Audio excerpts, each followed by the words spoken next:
Ini bukan di Indonesia, tapi nama jalan di sini adalah Jalan Diponegoro. Ya, di area yang baru dibuka di Amsterdam, Belanda, di Jalan Diponegoro ini masih sementara dibangun. Selanjutnya saya menuju Jalan Diponegoro di Manado, Indonesia. Yang menarik bukan hanya karena di situ ada makam permaisuri Sultan Hamengkubuwono, tapi sangat mengejutkan penyebab mengapa ratu ini diasingkan. Mengapa Manado menjadi tempat pengasingan Tuanku Imam Bonjol? Halo teman-teman, welcome to my channel. Di belakang saya itu adalah makam istri Sri Sultan Hamengkubuwono kelima dari Yogyakarta, Ratu Sekar Kedaton. Berdampingan dengan makam putranya, mereka diasingkan Belanda ke Manado pada abad ke-19. Ini di Jalan Diponegoro di kota Manado di Sulawesi Utara, Indonesia. Kompleks makam ini tepat di depan kantor Satuan Polisi Pamong Praja di kota Manado.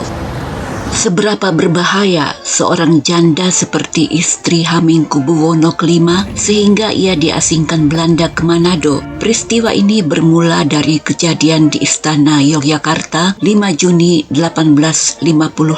Sri Sultan Hamengkubuwono kelima roboh bersimbah darah. Ia tewas ditikam dari belakang oleh salah satu selir kesayangannya. Motifnya masih misteri. Saat itu sang permaisuri Kanjeng Ratu Sekar Kedaton sedang hamil tua. 13 hari setelah tragedi berdarah itu, sang ratu melahirkan seorang bayi laki-laki, Gusti Raden Mas Timur Muhammad, kelak bergelar Pangeran Aryo Suryeng Ngalaga. Sebagai anak permaisuri, bayi ini adalah pewaris sah tahta Keraton Yogyakarta. Tentu saja, bayi tidak bisa jadi raja, namun Ratu Sekar Kedaton ingin adanya legitimasi yang sah bahwa kelak putranya akan menduduki tahta. Kalaupun ada dewan perwalian atau wali raja berkuasa, itu hanya menunggu putranya menjadi dewasa dan siap untuk dinobatkan menjadi raja. Alih-alih memperoleh legitimasi bahwa anaknya berhak mewarisi tahta, Belanda malah merestui adik raja yang wafat, yaitu Hamengkubuwono VI sebagai Sri Sultan yang sah bahkan sebelum bayi itu lahir. Ini menimbulkan konflik internal di istana. Ketegangan politik ini terus berlangsung hingga putra Ratu Sekar Kedaton bertumbuh dewasa. Ketika Sultan Hamengkubuwono ke-6 wafat, tahta tetap tidak dikembalikan kepada putra Ratu Sekar Kedaton yang sudah dewasa. Yang naik tahta sebagai Hamengkubuwono ke-7 adalah putra dari Hamengkubuwono ke-6. Ada peran Belanda dalam mengatur suksesi di Keraton Yogyakarta. Penentuan siapa yang berhak naik tahta berada di bawah kendali dan persetujuan Gubernur Jenderal Hindia Belanda. Ratu Sekar Kedaton tidak bisa menerima bahwa tahta tidak jatuh ke tangan putranya, ditambah Belanda yang dianggapnya ikut campur dalam urusan suksesi keraton. Ratu Sekar Kedaton dan putranya yang telah beranjak dewasa kemudian memberontak. Bagi Belanda, pemberontakan ini dianggap sebagai pembangkangan langsung terhadap otoritas hukum pemerintah Belanda. Bersama putranya, sang ratu mulai bergerak di bawah tanah, menggalang aliansi rahasia dengan para bangsawan yang sakit hati dan rakyat yang muak pada dominasi asing. Malam tanggal 2 April 1883, badai politik itu pecah. 4 kereta kuda melesat, membelah kegelapan malam keluar dari Keraton Yogyakarta menuju utara ke Magelang di Kedu. Ratu Sekar Kedaton dan Pangeran Suryeng Ngalaga melakukan pelarian politik untuk mengumpulkan pasukan militer di luar kota. Mengapa Belanda begitu panik pada pemberontakan Ratu Sekar Kedaton dan pengikutnya?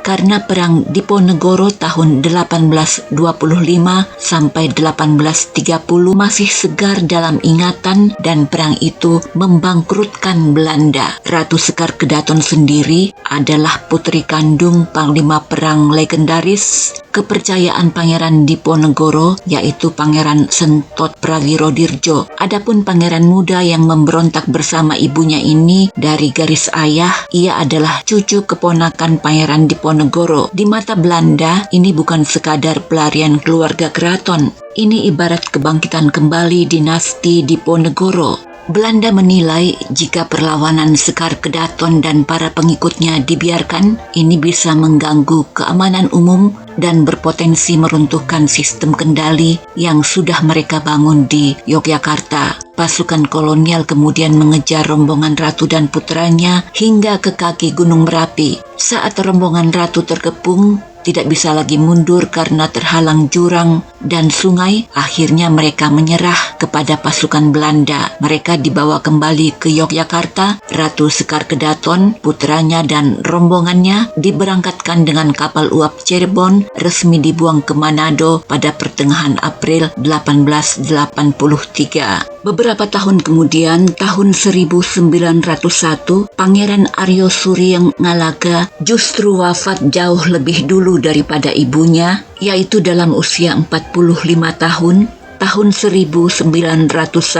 Sementara Ratu Sekar Kedaton wafat tahun 1918 pada usia 84 tahun. Tampak di sekitar makam Ratu Sekar Kedaton juga ada makam para pengikut ratu, tampak tertera nama-nama Jawa di makam mereka.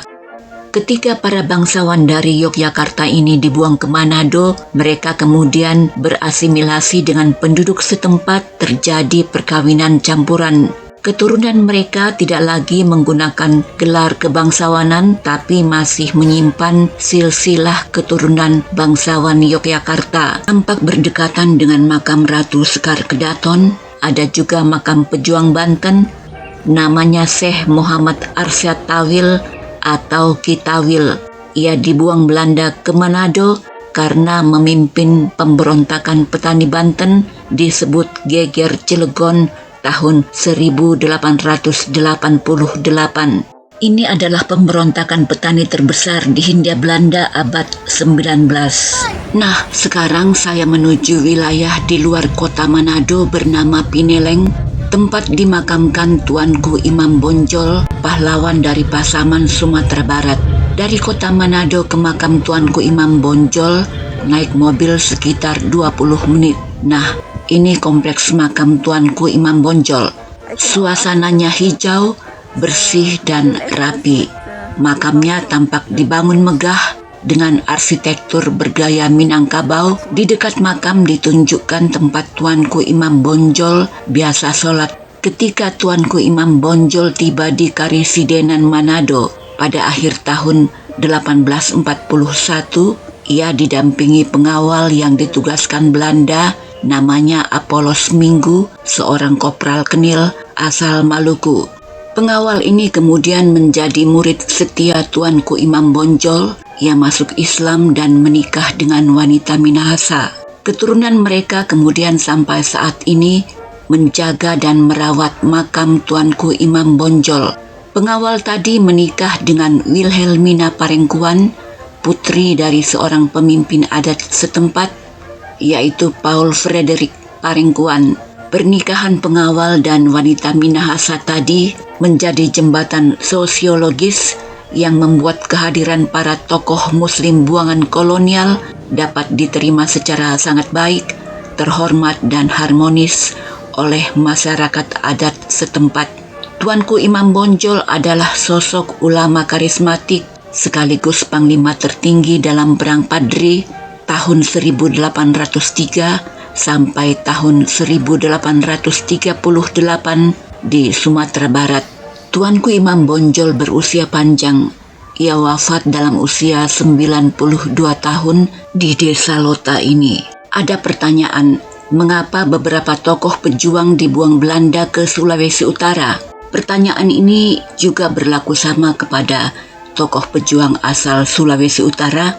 Mengapa pejuang Sulawesi Utara diasingkan Belanda ke pulau lain yang jauh dari tanah asal mereka? Ya, Pangeran Diponegoro dulu sempat dibuang ke Sulawesi Utara dan wafat di Makassar. Kiai Mojo juga dibuang ke Sulawesi Utara di Tondano. Alasan mereka dibuang ke Sulawesi Utara antara lain karena jarak geografis yang sangat jauh dari basis massa mereka. Jarak yang sangat jauh ini memperkecil peluang para tokoh tersebut untuk melarikan diri atau berkomunikasi dengan basis massa mereka. Selain itu, membuang para tokoh ke wilayah dengan adat dan iman berbeda dengan tanah asal tokoh tersebut akan mempersempit ruang gerak mereka. Ketika Tuanku Imam Bonjol dibuang ke Cianjur, Jawa Barat, ia justru didatangi masyarakat lokal, dihormati, dan dijadikan guru agama. Khawatir karisma sang ulama memicu pemberontakan baru di tanah Jawa, Belanda langsung memindahkannya ke Ambon, lalu terakhir di desa Lota di Pineleng ini. Pada abad ke-19, mayoritas masyarakat Minahasa telah memeluk agama Kristen Protestan karena masuknya misi sending Belanda. Belanda berasumsi para pejuang ini tidak akan bisa menyebarkan ideologi perlawanan atau menggalang pengikut baru di tengah masyarakat lokal yang memiliki iman dan adat berbeda. Lalu bagaimana jika tawanan itu berasal dari Sulawesi Utara? Dalam hal ini Belanda memberlakukan sebaliknya. Pejuang Sulawesi Utara juga dibuang ke daerah lain demi memutus kontak dengan basis massa mereka. Samratulangi diasingkan oleh Belanda ke Serui, Papua pada tahun 1946. Jauh sebelum Samratulangi, ada tokoh pemberontak asal Minahasa yang dibuang Belanda ke Bovendigul tahun 1927, namanya Thomas Nayoan. Ia pemimpin redaksi surat kabar utusan Minahasa. Ia kenal dekat dengan Sultan Syahrir yang juga dibuang ke Bovendigul. Pada abad sebelumnya, mayoritas pejuang perang Tondano yang selamat ditangkap dan dibuang ke Pulau Jawa atau dikirim ke Ternate dan Ambon. Pola kolonial pada masa itu adalah mengasingkan para pemberontak itu dari akarnya agar tidak memicu pemberontakan susulan. Terima kasih sudah nonton video ini. Sampai jumpa di video selanjutnya.